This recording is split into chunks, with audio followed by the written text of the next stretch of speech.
എല്ലാവർക്കും നമസ്കാരം. ഞാൻ സരിതാ മഹേശ്വരൻ. ഇന്ന് ശ്രീമദ് വാൽമീകി രാമായണത്തിൻ്റെ ബാലകാണ്ഡത്തിലെ 17ാമത്തെ സർഗത്തിൽ 32 മുതൽ 37 വരെയുള്ള ശ്ലോകങ്ങളാണ് നമ്മൾ പഠിക്കാൻ പോണത്. 32ാമത്തെ ശ്ലോകത്തോട് കൂടിയിട്ട് 17ാമത്തെ സർഗം അവസാനിക്കുകയാണ് ചെയ്യുന്നത്. അവസാനത്തെ ശ്ലോകം ബാക്കിയെല്ലാം അനുഷ്ടുപ്പാണ്. 37ാമത്തെ ശ്ലോകത്തിൽ 2 വൃത്തങ്ങൾ ഒരുമിച്ച് നിൽക്കുന്നതായിട്ടാണ് കാണുന്നത്. വംശസ്ഥം ആദ്യത്തെ 2 വരിയിലും അതുപോലെ ഇന്ദ്രവജ്ര ഉപേന്ദ്രവജ്ര പോലെയുള്ള 11 അക്ഷരമുള്ളതായിട്ടുള്ളൊരു വൃത്തമാണ് 3ാമത്തെയും 4ാമത്തെയും വരികളിൽ കാണാൻ പറ്റണത്.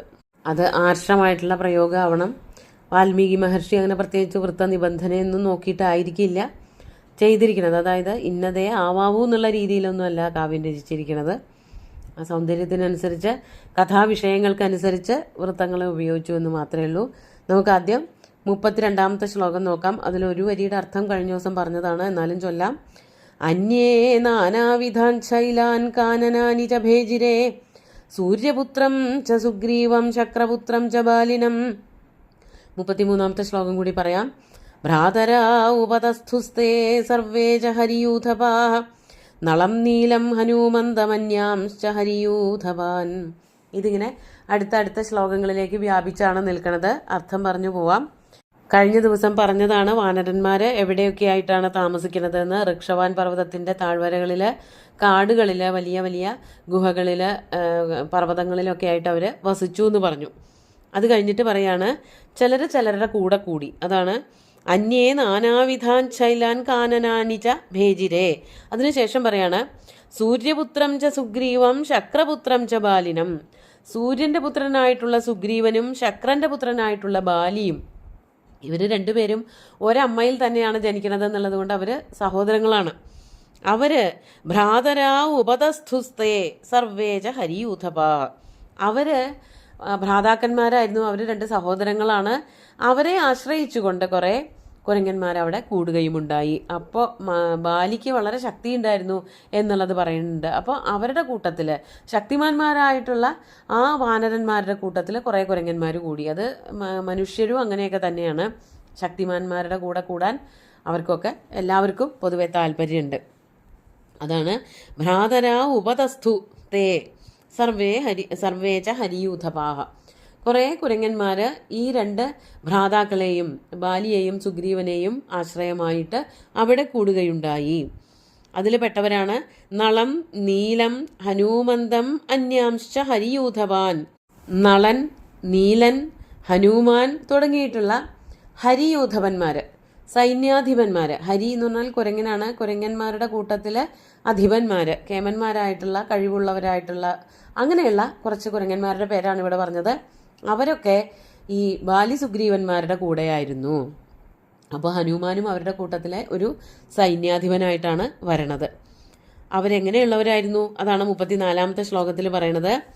തേ താർക്ഷ്യബല സമ്പന്ന സർവേ യുദ്ധവിശാരദ വിചാരന്തോർദയൻ സർവാൻ സിംഹവ്യാഘ്രമഹോരകാൻ. ഈ പറഞ്ഞ യൂഥവന്മാരും അതുപോലെ കേമന്മാരായിട്ടുള്ള രാജാക്കന്മാരായിട്ടുള്ള ബാലി സുഗ്രീവന്മാരും എല്ലാവരും തന്നെ എങ്ങനെയായിരുന്നു? താർക്ഷ്യബലസമ്പന്നാഹ. താർക്ഷ്യൻ എന്ന് പറഞ്ഞാൽ ഗരുഡനാണ്. ഗരുഡനോളം ബലമുള്ളവരായിട്ടുള്ള വലിയ വലിയ കുരങ്ങന്മാരായിരുന്നു. അതാണ് താർക്ഷ്യബലസമ്പന്നാഹ എന്ന് പറഞ്ഞ വാക്കിൻ്റെ അർത്ഥം. താർക്ഷ്യൻ്റെ പോലെ അത്രയ്ക്ക് ബലം ഉള്ളവരായിരുന്നു. സർവേ യുദ്ധവിശാരദാഹ.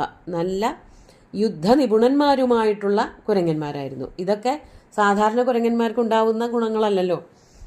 ദേവന്മാരുടെ അംശങ്ങളായതുകൊണ്ട്, ഋഷീശ്വരന്മാരുടെ അംശങ്ങളായതുകൊണ്ട് ഇവരൊക്കെ ജനിച്ചു വന്നിരിക്കുന്നത് രാവണനെ വധിക്കാൻ വേണ്ടിയിട്ടുമാണ്. അപ്പോൾ അവർക്ക് ഇതൊക്കെ അറിയുകയും ചെയ്യാം. അതാണ് യുദ്ധവിശാരദാഹ. അവരെന്താ ചെയ്തത്? വിചരന്തോർദയൻ സർവാൻ സിംഹവ്യാഘ്രമഹോരകാൻ. ഈ കുരങ്ങന്മാരെ കാട്ടിൽ കൂടെ നടക്കുമ്പോൾ ഒക്കെ അവർ ചപലന്മാരുമാണല്ലോ, സ്വന്തം സ്വഭാവം കളയാനും വയ്യ. അപ്പോൾ എന്ത് ചെയ്തു? അവിടെ ഉണ്ടായിരുന്ന സിംഹ വ്യാഘ്ര മഹാഉരകങ്ങൾ, സിംഹങ്ങൾ, പുലികൾ, വലിയ വലിയ പെരുമ്പാമ്പുകൾ, ഇവയെയൊക്കെ തന്നെ സർവാൻ അർദ്ധയൻ വിചരന്ത. അവയെയൊക്കെ മർദ്ദിച്ചുകൊണ്ട്, അവരെയൊക്കെ ഇങ്ങനെ അവരെയൊക്കെ പീഡിപ്പിച്ചുകൊണ്ട്, കുരങ്ങന്മാരുടെ കയ്യിൽ കിട്ടിയാൽ എന്ത് സാധനവും അതുപോലെ ആക്കുമല്ലോ, അതുപോലെ സിംഹത്തിനെ ആയാലും വേണ്ടില്ല, പുലി ആയാലും വേണ്ടില്ല, വലിയ വലിയ പാമ്പിനെ ആയാലും വേണ്ടില്ല, എല്ലാവരെയും ആക്രമിച്ചുകൊണ്ട് ഉപദ്രവിച്ചുകൊണ്ട് ഈ കുരങ്ങന്മാർ കാട്ടിൽ സഞ്ചരിച്ചു കൊണ്ടേയിരുന്നു. അവർക്ക് ഒന്നിനെയും ഒരു പേടി ഉണ്ടായിരുന്നില്ല. അതാണ് വർണ്ണിച്ചു വരുന്നത്. സിംഹമായാലും പേടിയില്ല, പുലി ആയാലും പേടിയില്ല, പെരുമ്പാമ്പിനെ ആയാലും പേടിയില്ല. എല്ലാവരെയും അങ്ങോട്ട് ആക്രമിച്ചുകൊണ്ട് അവ അവിടെ വിലസി നടന്നു എന്നർത്ഥം. അതിൽ വച്ച് ആരാണ് ശ്രേഷ്ഠനായത്? അതാണ് 35-ാമത്തെ ശ്ലോകത്തിൽ പറയുന്നത്. മഹാബലോ മഹാബാഹുർവാലീ വിപുലവിക്രമ ജുഗോപഭുജവീര്യേണ ഋക്ഷഗോ ബുച്ഛവാനരാൻ. ഈ കുരങ്ങന്മാരിൽ എല്ലാവരിലും വെച്ച് ഏറ്റവും ശക്തിമാനായിട്ടുള്ള കുരങ്ങൻ ആരായിരുന്നു എന്ന് പറഞ്ഞാൽ സംശയിക്കേണ്ട കാര്യമില്ല, ഇന്ദ്രന്റെ പുത്രനായിട്ടുള്ള ബാലിയായിരുന്നു. അതാണ് മഹാബലോ മഹാബാഹു, മഹാബലവാനുമായിരുന്നു.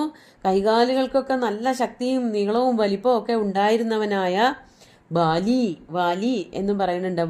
വാലം എന്ന് പറഞ്ഞാൽ വാലന്നെയാണ്, തലമുടി എന്നൊക്കെ അർത്ഥമുണ്ട്. ഇവിടെ കുരങ്ങന്മാരുടെ കാര്യത്തിൽ വാല് തന്നെ. അങ്ങനെ നീളമുള്ള നല്ല തടിച്ച വാലോടുകൂടിയ ശക്തിമാനായിട്ടുള്ള ബാലി എന്നു പേരുള്ള കുരങ്ങനുണ്ടല്ലോ, വിപുല വിക്രമൻ, ആരെയും ആക്രമിക്കാൻ ഒരു പേടിയുമില്ലാതെ തനിക്കെതിരെ വരുന്നവരെയൊക്കെ അമർച്ച ചെയ്യുന്നവനായിട്ടുള്ള ശക്തിമാനായിട്ടുള്ള ബാലി ആരായി തീർന്നു? ആ വലിയൊരു കുരങ്ങന്മാരുടെ കൂട്ടത്തിൻ്റെ അധിപനായി തീർന്നു, രാജാവായി തീർന്നു. നമ്മൾ ഇതുവരെ പറഞ്ഞത് യൂഥവന്മാരെ പറ്റിയിട്ടാണ്. ഓരോ ഗ്രൂപ്പുകൾക്കും ഓരോ കൂട്ടങ്ങൾക്കും ഓരോ അധിപതികൾ ഉണ്ടായിരുന്നു. അവരുടെ എല്ലാവരുടെയും അധിപതിയായിട്ട് രാജാവിനെ പോലെ ശോഭിച്ചത് ബാലി എന്ന പേരുള്ള നിയന്ത്രിക്കാൻ പറ്റാത്ത അത്രയ്ക്ക് ഭുജവിക്രമമുണ്ടായിരുന്ന ഒരു വാനരനായിരുന്നു. അത് ഇന്ദ്രന്റെ പുത്രനായിട്ടുള്ള വാനരനാണ്.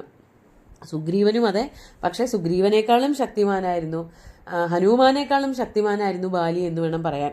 ഹനുമാന് ശക്തിയില്ലേ എന്ന് ചോദിക്കുകയാണെങ്കിൽ ഹനുമാന്റെ ശക്തിയെ പറ്റി ഹനുമാന് ആരെങ്കിലുമൊക്കെ ഓർമ്മിപ്പിച്ചു കൊടുക്കണം. ബാലിക്ക് പിന്നെ ആ പ്രശ്നമൊന്നുമില്ല. ബാലിക്ക് തൻ്റെ കഴിവിനെ പറ്റി നല്ല ബോധ്യമുണ്ട്. അതാണ് ബാലിയും ഹനുമാനും ഒക്കെ തമ്മിലുള്ളതായ വ്യത്യാസം. ഹനുമാന് തൻ്റെ ശക്തിയെ പറ്റിയിട്ട് ആരെങ്കിലും പറഞ്ഞാലേ ഓർമ്മയൊക്കെ വരുള്ളൂ, അല്ലെങ്കിൽ ഒരു സാധാരണക്കാരനായിട്ടാണ് നടക്കുക. അങ്ങനെ അപ്പോൾ അതാണ് ഒരു ആ വിനയത്തിൻ്റെ ഒരു ലക്ഷണമാണത്. ഹനുമാന്റെ ഒരു സ്വഭാവത്തിൻ്റെ പ്രത്യേകതയാണത്. അങ്ങനെ ആ ബാലി എന്ത് ചെയ്തു? ജുഗോപഭുജവീര്യേണ ഋക്ഷഗോപുച്ഛവാനരാൻ, വൃക്ഷങ്ങളെ ഗോപുച്ഛങ്ങളുള്ള അങ്ങനെയുള്ള കുരങ്ങന്മാരെ വാനരന്മാരെയൊക്കെ തന്നെ ഭുജവീര്യേണ ജുഗോപ, തൻ്റെ കൈക്കരുത്തുകൊണ്ട് അവരെയൊക്കെ രക്ഷിച്ചു പോന്നു. അങ്ങനെ അതിശക്തനായിട്ടുള്ള ബാലി ഇവരുടെ എല്ലാവരുടെയും രാജാവായിട്ട് ഇവരെ പരിപാലിച്ചു എന്നർത്ഥം. 36-ാമത്തെ ശ്ലോകം നോക്കാം. തൈരിയം പൃഥ്വീശൂരൈഃ സപർവതവനാർണവാ കീർണാ വിവിധാ സംസ്ഥാനൈഃ നാനാവ്യഞ്ജനലക്ഷണൈഃ. തൈഹി ഇയം പൃഥ്വി. തൈഹി എന്ന് പറഞ്ഞാൽ ഈ വാനരശ്രേഷ്ഠന്മാരെ കൊണ്ട് ഈ പൃഥ്വി ഉണ്ടല്ലോ, ശൂരൈഹി തൈഹി ഇയം സപർവത വനാർണവാ പൃഥ്വി. പർവ്വതങ്ങളും വനങ്ങളും അതുപോലെ സമുദ്രങ്ങളുമൊക്കെ കൂടിച്ചേർന്നവളായിട്ടുള്ള ഈ പൃഥ്വി എന്തായി തീർന്നു? ഈ കുരങ്ങന്മാരുടെ ഒരു വലിയ ആവാസ കേന്ദ്രമായി തീർന്നു. അതാണ് കീർണ. അവയാൽ, ഈ വാനരന്മാരാൽ നിറഞ്ഞവളായി തീർന്നു. അവരെങ്ങനെയുള്ളവരായിരുന്നു? വിവിധ സംസ്ഥാനൈഹി നാനാവ്യഞ്ജന ലക്ഷണൈഹി, പലതരത്തിലുള്ള രൂപങ്ങള്, ഭാവങ്ങള്, വലിപ്പങ്ങള്, ലക്ഷണങ്ങളൊക്കെ ഒത്ത കുരങ്ങന്മാരാൽ ഈ പൃഥ്വി നിറഞ്ഞു. അതാണ് വിവിധ സംസ്ഥാനൈഹി. സംസ്ഥാനം, വ്യഞ്ജനം എന്നൊക്കെ പറയുമ്പോൾ വേറെ അർത്ഥമൊന്നുമല്ല, ശരീരത്തിൻ്റെ സ്വഭാവവും ഭാഷയൊക്കെയാണ്. അവരുടെ ആകൃതി കൊണ്ടും വലിപ്പം കൊണ്ടും അതുപോലെ തന്നെ പ്രകൃതം കൊണ്ടുമൊക്കെ വ്യത്യസ്തരായിട്ടുള്ള, അതാണ് നാനാ വ്യഞ്ജന ലക്ഷണൈഹി. അവരുടെ ലക്ഷണങ്ങളെ വ്യഞ്ജിപ്പിക്കുന്ന ശരീരഘടനകളോടുകൂടിയ വലിയ വലിയ അതുപോലെ തന്നെ ചെറിയ അങ്ങനെയുള്ള കുരങ്ങന്മാരും ഒക്കെ ഉണ്ടായിരുന്നു. അവരാൽ നിറഞ്ഞതായി തീർന്നു ഈ ഭൂമി എന്നാണ് പറയണത്. അത്രയ്ക്കധികം ശ്രീരാമനെ സഹായിക്കാൻ വേണ്ടിയിട്ട് വാനരന്മാര് ഭൂമുഖത്ത് ജനിക്കുകയുണ്ടായി. അടുത്തൊരു ശ്ലോകം, 37-ാമത്തെ ശ്ലോകം കൂടി ചൊല്ലി ഈ സർഗം അവസാനിപ്പിക്കുകയാണ് കവി. ശ്ലോകം നോക്കാം. തൈർമേഘവൃന്ദാചലകൂടസന്നിഭൈഃ മഹാബലൈർവാനരയൂഥപാധിപൈഃ ബഭൂവ ഭൂർ ഭീമശരീരരൂപൈഃ സമാവൃതാ രാമസഹായ ഹേതോ. അത് കഴിഞ്ഞ ശ്ലോകത്തിലെ അർത്ഥം ഒന്നുകൂടി എടുത്തു പറയാണ്. തൈഹി, ഇത്തരത്തിലുള്ള കുരങ്ങന്മാര് എങ്ങനെയുള്ളവര്? മേഘവൃന്ദാചല കൂടസന്നിഭൈഹി, മേഘവൃന്ദങ്ങളെ പോലെ, കറുത്തിരുണ്ട മേഘങ്ങളെ പോലെ ഇരിക്കുന്ന കുരങ്ങന്മാർ. മേഘങ്ങൾക്ക് എന്തൊരു വലിപ്പ, അതുപോലെ ഇരിക്കുന്ന കുരങ്ങന്മാർ. അതുപോലെ അചലകൂട സന്നിഭൈഹി, വലിയ വലിയ പർവ്വതങ്ങൾ, ഗിരിശൃംഗങ്ങളെ പോലെ ഇരിക്കുന്നവരായിട്ടുള്ള കുരങ്ങന്മാർ. വലിയ ബലശാലികൾ, മഹാബലൈഹി വാനരയൂഥപാധിപൈഹി, വാനരയൂഥങ്ങളുടെ അധിപതികളായിട്ടുള്ള കുരങ്ങന്മാർ, സാധാരണക്കാരായിട്ടുള്ള കുരങ്ങന്മാർ, ഇങ്ങനെ എത്ര തരത്തിലാണ് അവർ അവിടെ ഉണ്ടായത്. ഇവരെ കൊണ്ടൊക്കെ തന്നെ ഭീമശരീരരൂപൈഹി, അവർ വലിയ വലിയ ശരീരമുള്ളവരായിരുന്നു. നമ്മളിപ്പോൾ കാണുന്ന പോലത്തെ കുരങ്ങന്മാരുടെ ശരീരമല്ല. രാവണൻ പോലെയുള്ള രാക്ഷസന്മാരുമായിട്ട് പോരടിക്കാൻ വേണ്ട അത്രയ്ക്ക് ശരീരബലവുമായിട്ടാണ് അവർ വന്നിരിക്കുന്നത്. അത്രയ്ക്ക് ഭീമന്മാരായിട്ടുള്ള ഭീമശരീരരൂപൈഹി മഹാബലൈഹി വാനരയൂഥപാധിപൈഹി ഭൂഹു ബഭൂവ സമാവൃത ബഭൂവ, ഈ ഭൂമി നിറഞ്ഞതായിട്ട് ഭവിച്ചു. അവരെന്തിനാണ് വന്നത്?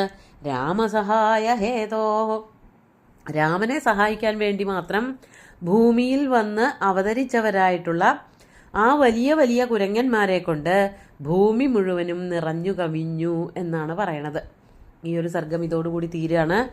ഇനി ബാക്കി കഥകൾ അടുത്ത ദിവസം നോക്കാം. ഇന്നത്തെ ശ്ലോകങ്ങൾ ഒന്നുകൂടി ചൊല്ലി നോക്കാം. അന്യേ നാനാവിധാൻ ശൈലാൻ കാനനാനി ച ഭേജിരേ സൂര്യപുത്രം ച സുഗ്രീവം ശക്രപുത്രം ച ബാലിനം ഭ്രാതരാവുപതസ്ഥുസ്തേ സർവേ ച ഹരിയൂഥപാഃ നളം നീലം ഹനുമന്തമന്യാംശ്ച ഹരിയൂഥവാൻ തേ താർക്ഷ്യബലസമ്പന്നാഃ സർവേ യുദ്ധവിശാരദാഃ വിചരന്തോർദയൻ സർവാൻ സിംഹവ്യാഘ്രമഹോരഗാൻ മഹാബലോ മഹാബാഹുർവാലി വിപുലവിക്രമഃ ജുഗോപഭുജവീര്യേണ ഋക്ഷഗോ പുച്ഛവാനരാൻ തൈരിയം പൃഥിവീശൂരൈഃ സപർവതവനാർണവാഃ കീർണാ വിവിധസംസ്ഥാനൈഃ നാനാവ്യഞ്ജനലക്ഷണൈഃ തൈർമേഘവൃന്ദാചലകൂടസന്നിഭൈഃ മഹാബലൈർവാനരയൂഥപാധിപൈഃ ബഭൂവ ഭൂർഭീമശരീരരൂപൈഃ സമാവൃതാ രാമസഹായ ഹേതോ.